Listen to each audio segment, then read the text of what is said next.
Welcome back, I'm Wavepunk, and this is day 103 of producing for a year, and we have fixed some problems, folks. I'm really excited about it. Yesterday, this section of the piece went into a cool, trappy minor groove that sounded great, but did not make sense in the piece, really. It was just such a massive tonal shift that I was gonna have to make the piece much longer to kind of like make it make sense, and I didn't want to do that. This is a nice tight piece already. Let's keep it that way. So I moved that over here because I just wanted to save it. I just wanted it to exist still, but it's definitely not gonna go in this piece. And I started over. I kept the drums the same, so I didn't exactly start over, but I kept all the percussion the same and then just wrote ourselves a new bass line here. So if I can solo all of my percussion and then add myself some bass in here, our new bass line sounds like this.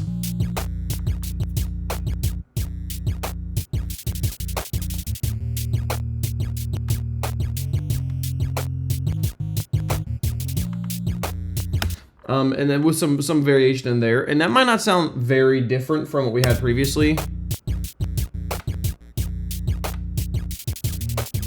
but importantly, that last note there, that was a minor third, and we're trying to keep this piece very diatonic, very major, so this new bass line is a little bit less motion heavy. There's a little bit less motion going on, and all the notes are in major, so it emphasizes a major chord progression. So then we started writing new chords to go with this, and I kind of got this cool idea going on here that maybe doesn't work. People don't do this very often, probably for a good reason. I kind of got two decently different, rhythmically interesting harmonic lines going on here, kind of ostinato type patterns. Here's pattern number one.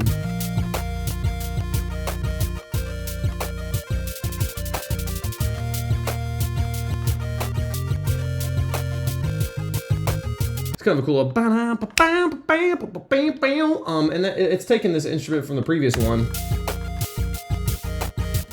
That is just an 8-bit magical plugin, but with some delay and overdrive. The overdrive kicking in after the delay to get kind of maximum clashing of sounds. We put that in here as a harmonic instrument, kind of pulled it back in the volume, and most importantly, panned it left. Then we got another sound over here that will play by itself that we got panned right.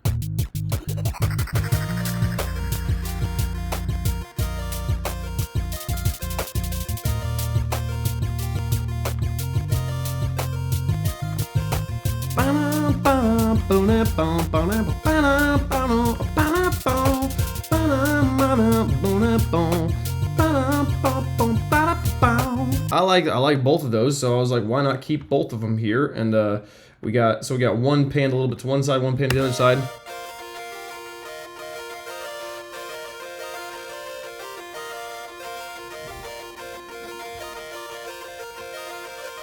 One thing I might do in the future is speed up the decay on those notes a little bit so that they don't ring as long, so they don't get in each other's way as much. But I almost kind of like, just like, it's like you got two choirs singing different pieces at the same time. It's kind of a nice sound. And then melodically, I just kind of took the melody from over here, these bad boys up here. I really like this melody. This melody is really good to me. And one good sign when you're moving into a new section of a piece of, is this section too different from the previous section, is do your previous melodies work in your new section? They don't have to work perfectly, but do they basically kind of generally kind of fit? And in this case, they did.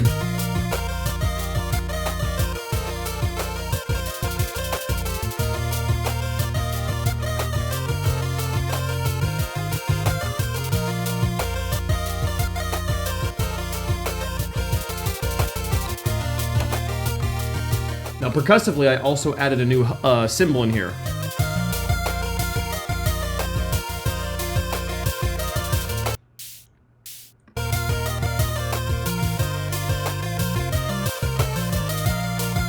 Now the only section that really didn't work melodically here was the back half of this section where it kind of goes through the circle of fifths. This stays super diatonic in this section, so there's just no way to kind of like use that circle of fifths and have it sound good. I just actually have it kind of looping that first bit of the B section here.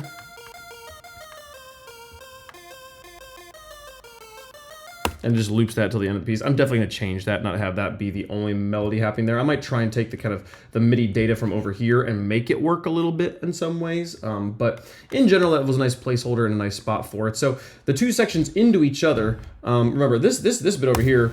This sounds great. This is good music.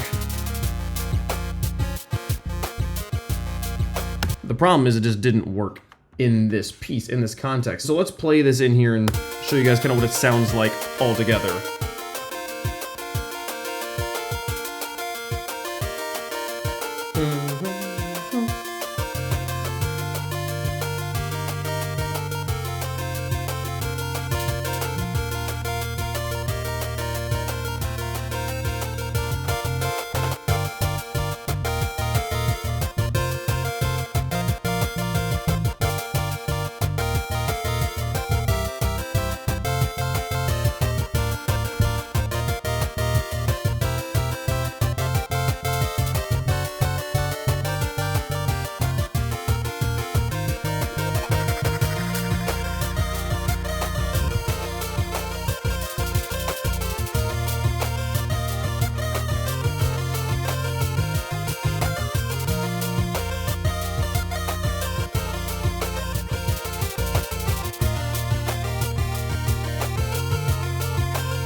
So it does get a little bit cacophonous in there, but I kind of don't mind it. One thing I didn't add, I did kind of beef up the bass. The bass has just been this dark analog bass, which isn't particularly chiptune. It's just a nice bass that I really enjoy. So I added this bass on top of it.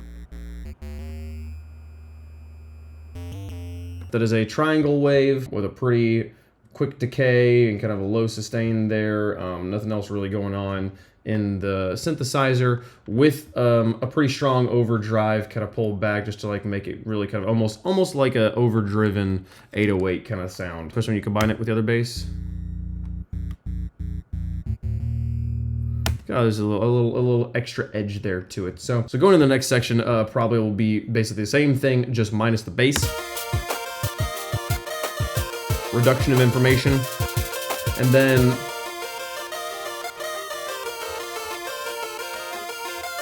we'll be done. A nice little fast little piece here. We have kind of gotten away from the counterpoint idea, but that's okay. I like where the piece has gone. Thanks so much for watching. See you guys tomorrow for more music. Thank you. Bye-bye.